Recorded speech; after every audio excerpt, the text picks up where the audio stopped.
So hi, everyone. I'm Morra Aarons-Mele. I am the host of the Anxious Achiever podcast from LinkedIn.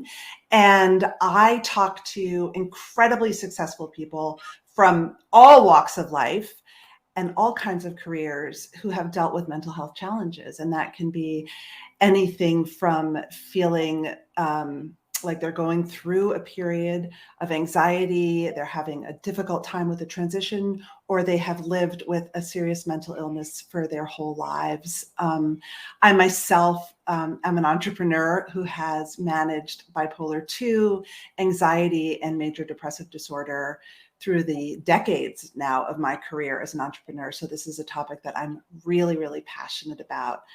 Dasha, I'd love you to introduce yourself. Yes, thank you. My name is Dasha Maggio. I'm a partner and head of founder success at Felicis Ventures. I've been at the firm for about 9 years, and in venture for that entire time. Felicis is an early stage venture capital firm. We really invest seed through Series C and beyond across the world, across sectors. So we've backed founders in Australia, the Netherlands, hardware, enterprise, software, all over the map. And my journey and my role at the firm has evolved, but I'm here because I'm, as you are, extremely passionate about this topic. And we'll go into that obviously in our session. But one of the things that I'm most proud of at Felicis is our 1% founder development pledge. And really founder success at the end of the day, for us, founders are our customers, and it's analogous to customer success in an operating company, but also a nod to my personal belief and the belief of our full team that making founders successful is different than making companies successful, but the most important thing in this journey for everyone. Interesting. What's your 1% pledge? So the 1% pledge in 2018, we made a commitment that on top of every first check that we write into a company, we allocate 1% of that check's value in non-dilutive capital, so on top of our investment, for founders of that company to spend on their own personal development, what I call founder development. So executive coaching, therapy, a lot of the things we'll hear about throughout the day. And we were the first in the industry to do that. So again, 2018, wow. Several years ago now, and it was a pioneering commitment. And we've been really, really, really just, blown away by the positive impact. And so we can talk more about that if you'd like. I'd love to. I actually would love to hear about what was the aha moment at Felicis and in your brain in 2018 that made you think, this is a secret sauce. This is something that we must do to help our founders. Yeah, I can't say that it was an aha sort of eureka moment. I think it was like a combination of things that sort of all led to that initiative. So, I sort of went through my own personal journey of just discovering sort of this inner world, like the concept of an inner world, right? Yeah. The concept of the richness of emotions we can experience, just the notion of investing in mental health and all sorts of concepts around psychology that I hadn't grown up with and I hadn't studied in school. So that was sort of my personal path. But at the same time, really in 2016, 2017, as I mentioned, Felicis did and continues to invest in a really, really diverse group of founders and companies. And founder success is all about how do we support this diverse group at scale, right? And with maximum impact. And so I thought about, this isn't a novel idea or a novel concept, but what is the common denominator, between Canva in Australia, Adyen in the Netherlands? You can look at our portfolio page, all these different companies and founders, and the common denominator is that they are all led by humans, right? Mm-hmm. Are people. And so at the same time, I was observing with curiosity what was happening, what continues to happen in the sports world, right? Professional sports. So this, started to see what was happening with the Seahawks and Michael Gervais and Pete Carroll and NBA teams having, mindset coaches, psychologists on staff. And again, I think probably many folks who are speaking today and who are in the audience may have, have a similar observation but in my opinion, building a high growth startup is really analogous to a high performance sport. The pressure, the stress, it's a mental game at the end of the day. And so the hypothesis sort of started to build, and everything that we do at Felicis is sort of informed by founder feedback. And so over the course of a year, I had many, many conversations with CEOs, founders on this topic. And it's sort of like peeling back an onion. I mean, you probably know better than I do. You don't just sort of drop into vulnerability right away. But as I had these conversations, some of my partners had these conversations, several minutes into the dialogue, when you start to really dig in, founders would sort of say, yeah, like the support that I'm not getting is like, I'm lonely, I'm stressed, I'm scared, all of that. And so with a lot of customer development, essentially, of that nature, we, created this idea. I pitched it to our partnership. Our partnership said yes very quickly, which I think is, truly a testament to the type of, culture and firm we have. Again, it's we've committed to a sizable capital commitment. And the hope then was that more investors would follow, certainly copy our format, sort of the 1% format, or take their own approach. And that is still my hope today. You said that investing in founders is different than investing in companies. Explain what you mean by that. Well, I just mean, I think I drew the distinction between helping a person succeed, right, is different than, helping companies succeed. And I use air quotes in the sense that, I think everyone, around the table of a high growth startup that has investors, has taken venture capital, everyone is hoping for a great outcome, right? But no one can predict or control the outcome at the end of the day. So I'm a big, my colleagues who are watching probably laugh, I'm a big journey versus destination type of person. And so really this notion of how do we make the most of the journey? How do we help the people building these companies make the most of the journey? Like that's, that is sort of the distinction that I think about, right? It's making a company successful. Yes, we all want that. We all want, the exit, the status, all of that, but it's not guaranteed. And so my hope for certainly every Felicis-backed founder and even more broadly for our ecosystem is that, folks can find meaning. I'll say, I won't even say enjoy the journey, because that's not realistic for the entire path, but just find meaning and really, to the extent possible, use company building as a vehicle for personal growth. Yeah, I'm thinking of Melanie Perkins, the founder of Canva, on the cover of Fortune. I have it upstairs. It's amazing to see. What have been some of the challenges you've experienced in the journey as head of founder success? Have people ever pushed back on this or said, that's not necessary, these people need to be tough?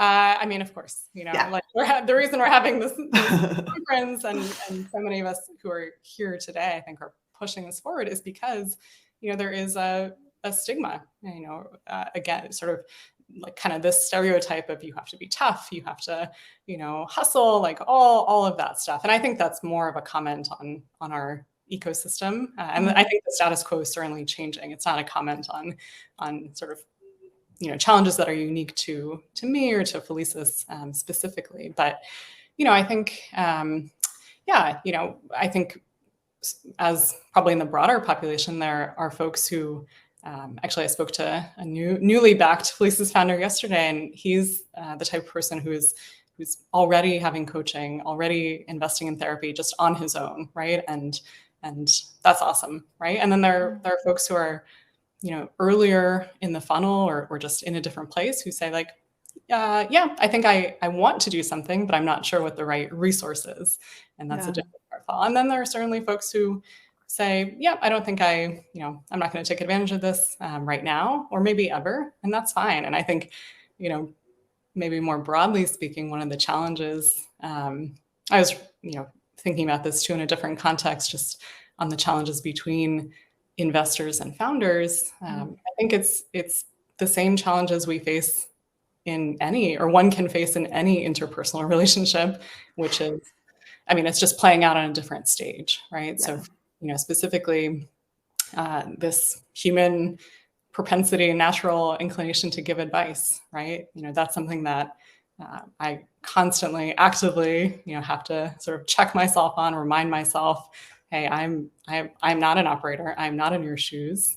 That's a very, this ethos of, the founders and their teams are building companies. They are on the ground making the decisions. Like, that is something that is very core to how we operate. And yet, again, I think it's just human nature to really, when you care about someone and something, in this case, a company, to want to give advice. And I think the hardest moments, I think especially, I would imagine across the industry right now, given the macro sort of market environment, is, there are really tough calls to be made. And again, I think supporting the founding team in the decisions that they're making, even if, you disagree or would have taken a different path, and standing by,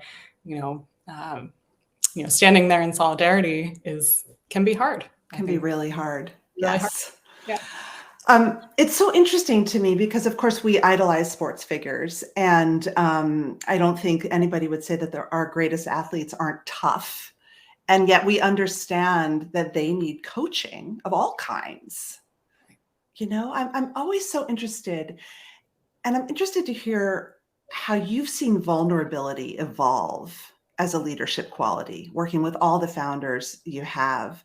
Study after study show that people want their leaders to be vulnerable. They want them to be strong and competent and know what they're doing, but they need that sense of humanity, that sense of vulnerability. Are you seeing that being more understood in the founder community? Like, what has your relationship with vulnerability and leaders evolved into as you've been doing this work?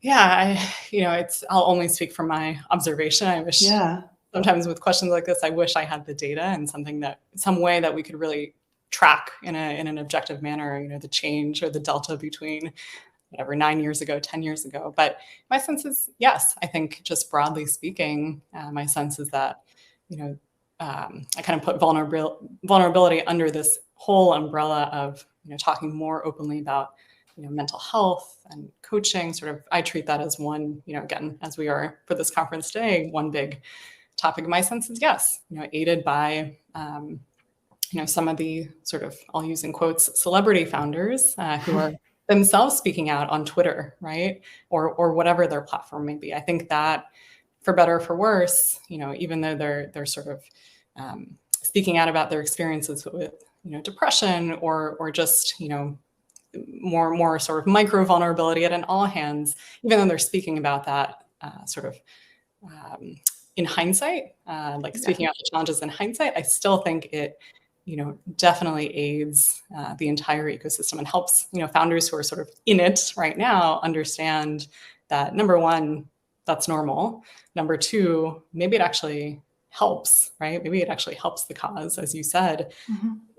I think especially in a time like this where, again, it's a tough environment to be operating in for many companies, for many founders and their teams. And I also do think about sort of appropriate vulnerability. I spoke a couple of years ago with Ryan Kalbeck, who's a CEO and founder, about sort of this same general topic. And he's tweeted a lot. He's one of the CEOs who I think, in my observation, has tweeted sort of from the moment of like when he's in it, which I really, really respect. But we spoke what did he say? Yeah, we spoke then, no sort of aha answer per se, but just this notion, I think, that you're calling out, which is, we want this in our leaders. We want everything that you said.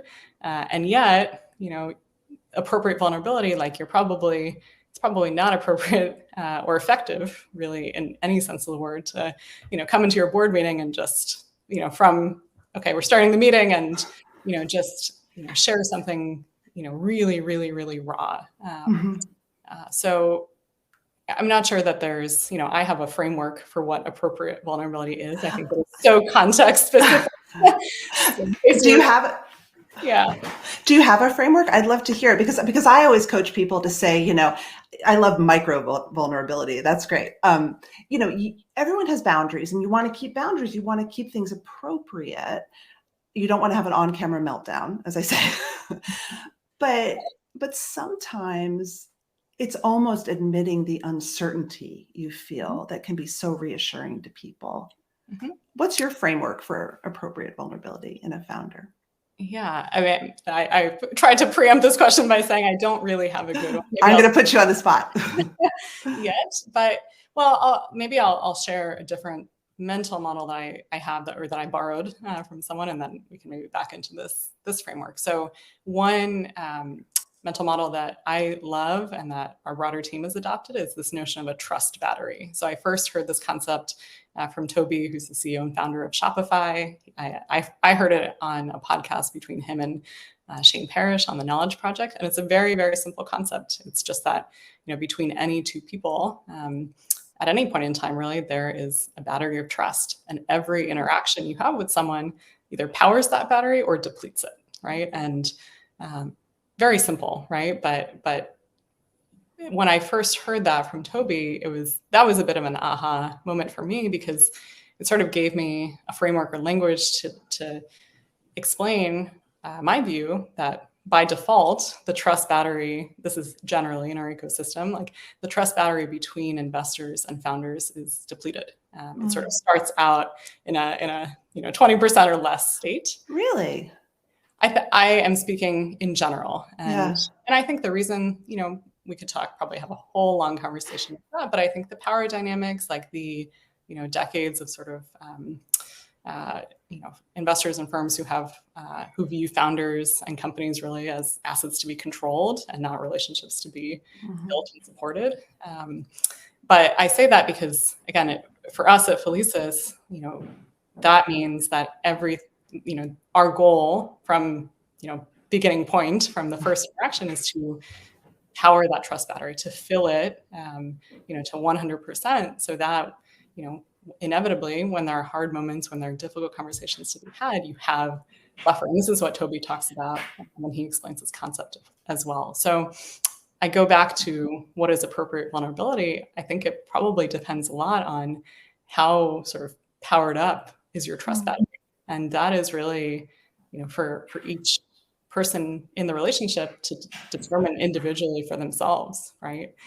So again, I don't have a framework, but I think it's probably checking in with yourself as a founder or as an investor. Investors can and should be vulnerable as well, and that looks different for everyone. I love that, powering up the trust battery.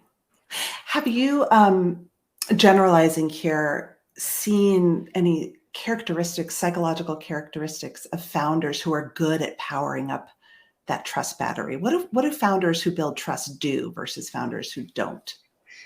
Yeah, that's an interesting question. I haven't thought about that, like, sort of with the lens on trust specifically. But, again, I sort of go back to the same place, which is I imagine it's not all that different than what building trust, between, partners in a marriage looks like, or friendship, right? I think the core components are the same, right? I think there's someone that I love following, Rachel Botsman. I think she does a lot. She's great. Trust, right? So I'm like almost scared to opine. But I think, it's sort of simple stuff. And I'll speak from my experience only. And this goes both ways. This is true, for me, kind of in the investor role or the Felicis role, and for founders as well. But, following through on commitments, right? Treating commitments, whether they are, okay, we're going to meet at this time, and if I'm running late, I'm going to reach out and give you a heads up if possible. Sharing information transparently, and not, again, it's sort of like chicken and egg, right? Because you're building trust, but also, it's sort of like the same concept of building the airplane while you're flying it. Obviously, the business is running, you're having board meetings, you're interacting all the time. But yeah, just doing, following through on commitments, sharing information transparently, sort of giving, that's probably like in investor updates, right? I often have this conversation with founders, as early as possible, which is, we want to be your first call. Like, that is the goal, right? And I can, share some of the moments that were personally the most meaningful successes for me later, but we want to be your first call. We have to earn that trust, but it's hard for anyone in any scenario to help when there's a fire. Well, maybe the fire is the bad analogy, but it's hard to help at the 11th hour. Of course, there are fire drills, and that's a separate topic. But if you're running out of money, let's talk about it as soon as you get the sense, right? Yeah. And so yeah, again, I think there are. I'm not sure about psychological characteristics. You're probably more of an expert, but maybe curious how you would answer that question. No, I mean, I would say that what you're pointing to is intentional communication, and communicating skills are not something that most of us are taught, right? And so I would imagine that the founder mental fitness framework that you support people with probably helps them communicate better, which is the best way to build trust. Yeah, I like that you bring in communication. Often I say that a lot of my job, I think our job as investors, is really, setting expectations and trying to over deliver. Not even under promise, but just really understand from the onset of the relationship with a founder and their team, and throughout, because it changes. What are you expecting from our partnership?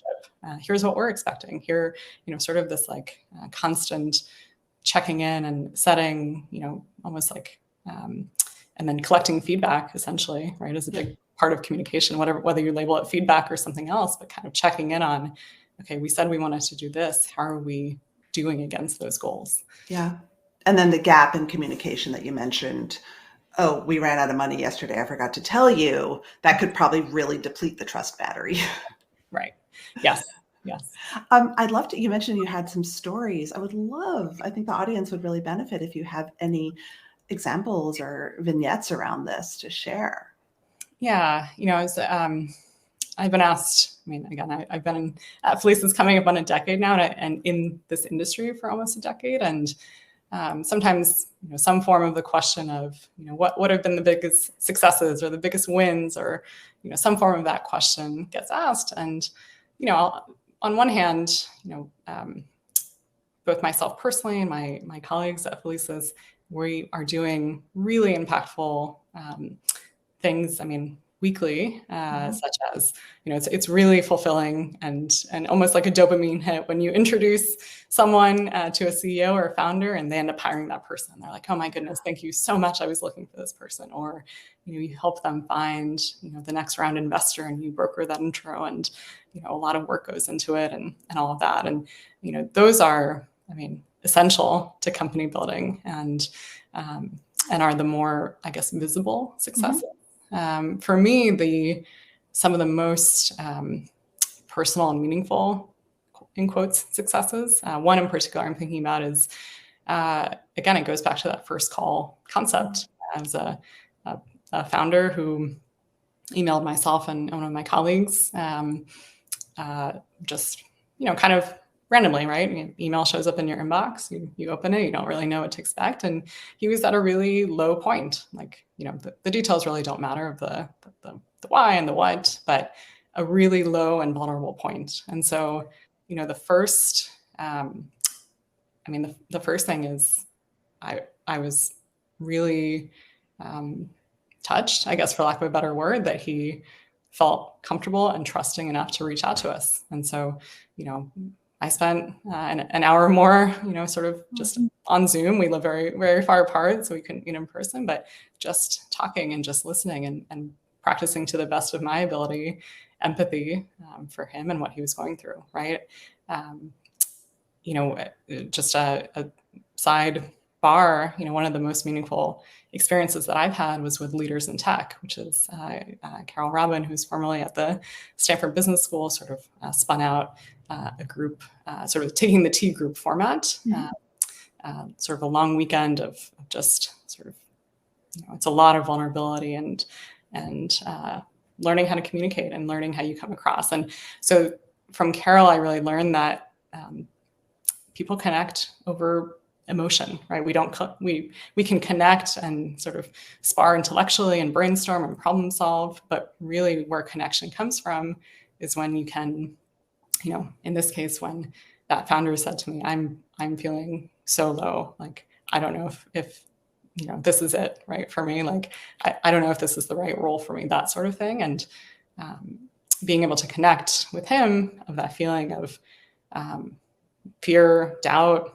all of that, like that to me, I mean, I think about that moment all the time. And of course, he had a similar conversation with my colleague. I think we both, I'd like to think, helped him sort of get out of, move emotionally to a better place. And then there were some, again, those tactical things that we did later on. But to me, like, if I look back across the last 9 years, like the moments that are the most meaningful successes to me are the ones that sort of have that emotional charge to them, and that, frankly, I'll never be able to talk about publicly because they're so personal and so confidential.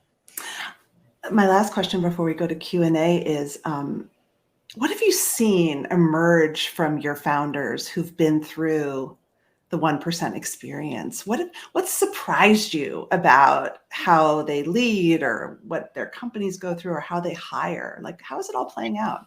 Yeah, so we're provider agnostic. We simply, because I believe strongly that personal development is personal, right? So someone who's going to work for you as a support system will be likely different for someone from the provider, the partner that I would choose for myself. And so, but what I will say is that one of the best effects that I've seen is sort of this trickle down and trickle out effect. So many years ago, a founder who leveraged the 1% Pledge program, he used it for coaching for himself, and then pretty quickly came back and said, "This is really powerful. Like, I can't believe, I have like something transformed." And again, like, I don't go, we don't need to know the details of what's happening. We are trusting, again, like coming back to trust, like, this is capital for you to spend, to better yourself, and, no expectations of the outcome, I guess. But for that particular CEO, he then got coaching for his leadership team. He then spun up he's sort of in the kind of biotech space, spun up like a peer-based cohort group for other earlier stage biotech seeds. That's great. That's what I mean by trickle down in his organization, trickle out. So there are examples like that, but that's been some of the most powerful stuff. And again, I'll just go back to the fact that, as I'm guessing you might agree with, like, it's not. I'm guessing the impact has not been contained or compartmentalized just to the company, right? So the work that leaders are doing, with coaches and therapists, hopefully, I think, is positively impacting, all sorts of relationships and people in their lives. Yeah, I think it is, and I think people increasingly like to talk about it. They like to talk about their transformation emotionally, which I think is really exciting. People have talked for years about, I biked up the Sierra Nevadas and, all that kind of stuff. And I think it's becoming a sort of a badge of honor in a way to talk about how you transformed something emotionally by working with someone special. Yeah. So I'm here for that. I'm here for it too. I think we see it on Twitter, and as we heard earlier, I mean, there's Twitter is wonderful. And I also believe and hope that more of these conversations are happening in off-the-record dinners and one-on-one settings, which is great. Yeah, I love that. I want to be your first call. I hope that's encouraging to founders out there, especially early stage founders. So we have a lot of questions. I will read them. The first one is, has Felicis been able to measure the success rate of the startups you've supported and whether it's helped with your overall returns? I suspect for this to become a standard model across VC, they would want data to back up that decision. Yeah, we haven't attempted to draw that line. Like, for us, from the onset, when I told the story of how we decided to implement the 1% pledge, we just said this is the right thing to do. And if we had been worried about, okay, we're only going to do it if we see, the up into the right line, like, I think we would have probably already lost the battle or lost the spirit of what we were trying to achieve. So that said, I mean, my partner Michelle and I talk all the time about, more broadly, just how do we get better data and research around this topic where I think the spirit of the question is coming from of how do we make a stronger data-driven link between investing in your own development, investing in, intentionally building culture in a company, sort of this kind of bucket that maybe isn't even harder to measure, but just hasn't been paid attention to. So not yet, but yeah, the second part of the question is for this to become a standard model across VC firms. I think their cultures vary widely. I would say, without ever having worked in another firm, I can say that cultures vary widely. And I think, there have been firms, 776 adopted the 1% model and then added sort of a caregiving element. And, they did that at the onset of their firm. And Caitlin and Alexis are doing great work over there. So, yeah, I think that's what I'll say there. Okay. As we say in politics, a win's a win. So if it's doing well, you keep doing it. It's hard. It can be perceived as hard for a founder to admit that they need therapy or coaching. How do you nudge that? Well, this goes back to sort of that standing by and you again, like in personal relationships, I've certainly had this experience where you care so much about the person, the situation, you really want to encourage support. And I think I like the word nudge, right? I think it is first establishing rapport and trust and really not coming with an agenda, right? I mean, who am I to say that you need X or Y or Z, right? I think it's first, if I'm speaking for myself personally, first I want to establish a basis of trust and a relationship with someone to really understand, like, is this something that they need? And really, but assuming that there is some interest or openness or, whatever you want to call it, I think often founders, they can hear any number of things from an investor, but hearing it from other CEOs who've been in their shoes, that can really, I think being a founder is an identity. It is an identity that, I don't have in the same way that, another high growth venture-backed founder might have. And so sometimes if they're open to it, I'll offer and I'll say, hey, if you're thinking about this, here's someone who has given me permission to share that they've worked with a coach or done therapy, and they are happy to talk to you about their experience. And the answer still might be, I'm not going to invest in this right now, and that's totally fine. Interesting. Here's a question. I wanted to ask, how do you think about the current status quo that founders need to hustle and work round the clock to be, quote, worthy of running a successful business and getting VC? I recently got questioned by a potential investor about spending time on a hobby over the weekend instead of working on our company. And I didn't know how to reply, as it felt really diminishing and hurtful. How should we think about this? Yeah. Wow. It's tough. It's tough. And on Twitter, like the debate of, hours worked, like that, this whole topic, comes up every few months or few years. But, I can see the question in the chat, so I'm looking at it. I'm very curious how the conversation landed on sort of like spending time on the hobby. But, it's tough. It's tough because, again, I think it's specific to the context, right? Like, I'm very aware of how difficult it is for founders to raise capital, right? And so I think the reality is, how should we think about this, or how should one respond? Like, it's ultimately up to you. It's up to you, and what is your goal, right? If fundraising is a process, right? And if for whatever reason, like, you want to keep that investor in play, even though you sense, as the comment implies, that they are not a cultural or personal match for your business, I understand that decision of like keeping the conversation going. But go ahead. Oh, no. Sorry, go ahead. No, but I mean, I feel almost like defensive or protective of the person asking this question, which is like, yeah, like, this is, me speaking just from my experience and operating system of like, I would really want to ask questions back, essentially, of, right. What are we getting at? And, where is the question coming from? And I realized that given the power dynamic, that is just, it's simply not an option for everyone to do. And also that person may be anxious because they're not spending enough time with their family and they're feeling guilty, or they really want a hobby. People act out. Next question for you, Dasha. Can you expand more on helping just the founder versus helping their entire team? That's a good question. Mm-hmm.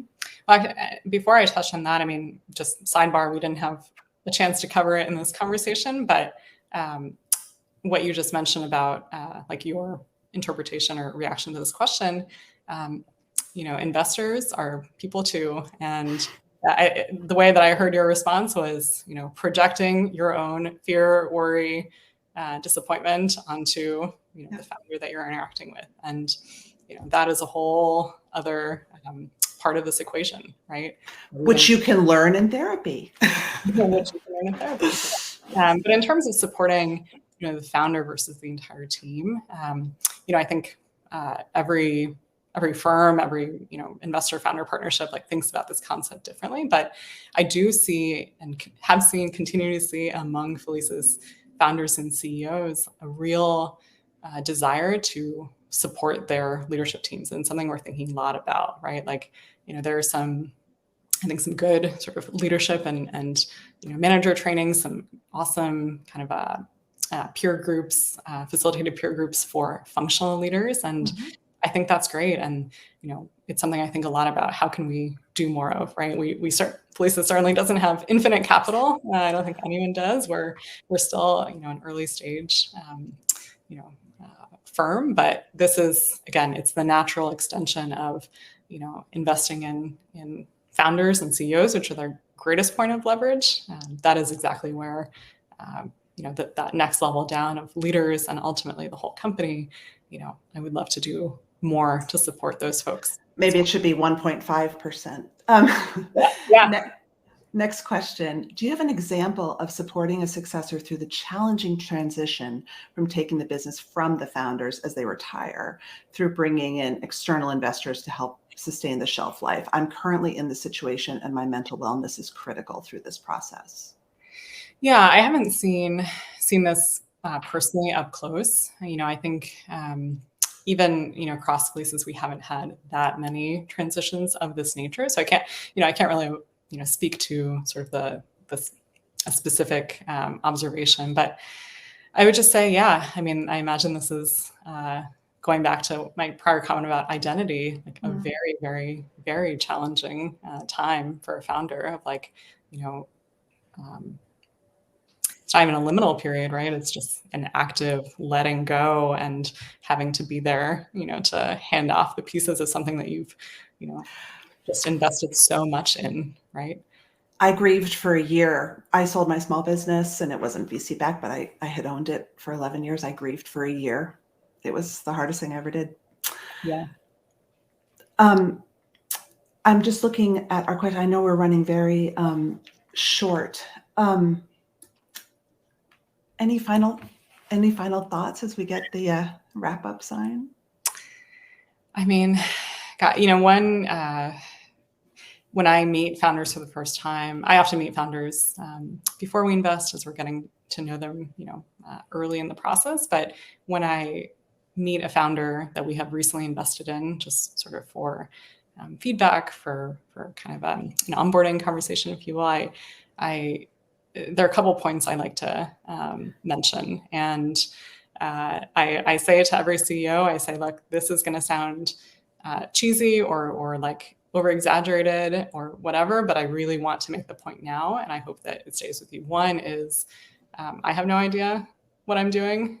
Really no one, and this is the exaggerated part, no one in our ecosystem really has any idea what they're doing. And then I explain what I mean by that is you are building this company for the first time. There is no playbook. You can look around, as and see, sort of the highlight reels of here's how I did X, here's how I hired my salesperson. And still you're a unique individual, your company is going to be unique, and you're figuring it out. Right. And so that's one.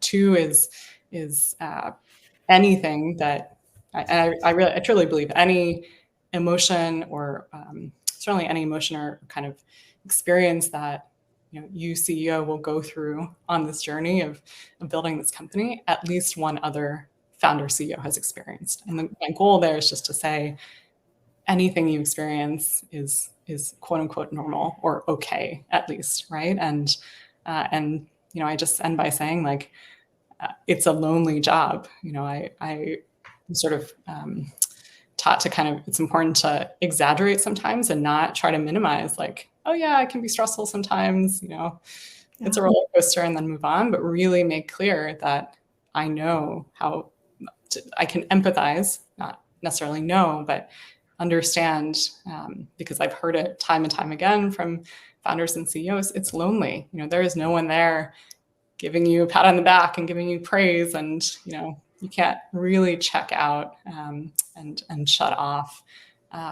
in quite the same way, I think, that any employee in your company will. So those are my final thoughts, and I share that with the same thing that I share with Felicis CEOs. I'm sharing with the audience and with you. I love it. Just kidding. We have more time. That's my bad. My timekeeping is not my strongest quality. Here's another question. What are you learning about how founder mental health is negatively impacted by VC culture and behaviors? How do you recommend minimizing that and creating healthy, high trust, high belonging, sustainable relationships between founders and VCs? Yeah, I mean, I don't think there's a silver bullet. I think it is brick by brick, conversation by conversation. Maybe don't ask them that they shouldn't have hobbies. That could be a start. Yeah, but again, it's easy for us. Like, I'm also aware yes, that is sort of the easy advice, and say, like, don't ask this. But really, I think it's like figuring out how can, where it's safe, where it's appropriate, like, go a layer deeper. And it goes back to communication, right? Like, when I say brick by brick or conversation by conversation, it's like, I don't think we're gonna, anyone is gonna, do one big thing that's suddenly gonna make us all, trusting and feel psychologically safe, in these conversations. But I think the more that each person, we can each individually work on ourselves, to be able to get to a place of saying, when something like that comes up, like, wow, thank you for the question. I feel surprised by it, because I feel as though I'm pouring every ounce of available, creative, productive time into this company, and I really want to see it succeed. And I view my hobby as actually helping this cause. So help me understand where the question is coming from. I think the more that we can move to that level of dialogue in those, like, individual moments, it takes a lot of courage. It takes a lot of practice. It's not lost on me. It's taken me a long time personally to be able to, call in the courage and even have the tools and the language to have some of these conversations. But I think that's really the only way, we're gonna kind of, I guess it's a bottoms up approach that I'm suggesting. Well, it's very powerful because asking good questions creates psychological safety. Right. And the power to be curious in a moment when you feel attacked.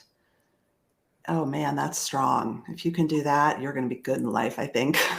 Right. And I think, in some ways, like, the most progress, you could argue, is made when you take a moment like that. I really think that it is possible, maybe not in every scenario like that, but it is possible to come out stronger and more connected, even when sort of the conversation reaches, that kind of point. Clearly, it's hard, and we all make mistakes, and it takes time. But I think that is, more impactful in many ways than, subtweeting someone on Twitter and Yes. or shaming someone, right? I highly recommend that, not subtweeting. Well, I'm going to take moderator's privilege and ask the last question. It's not lost on me that everyone in this conference today and in your world is an extremely high achiever. Mm-hmm. And for high achievers, the thought of failing is like kryptonite sometimes. It's the thing that we work so hard to avoid.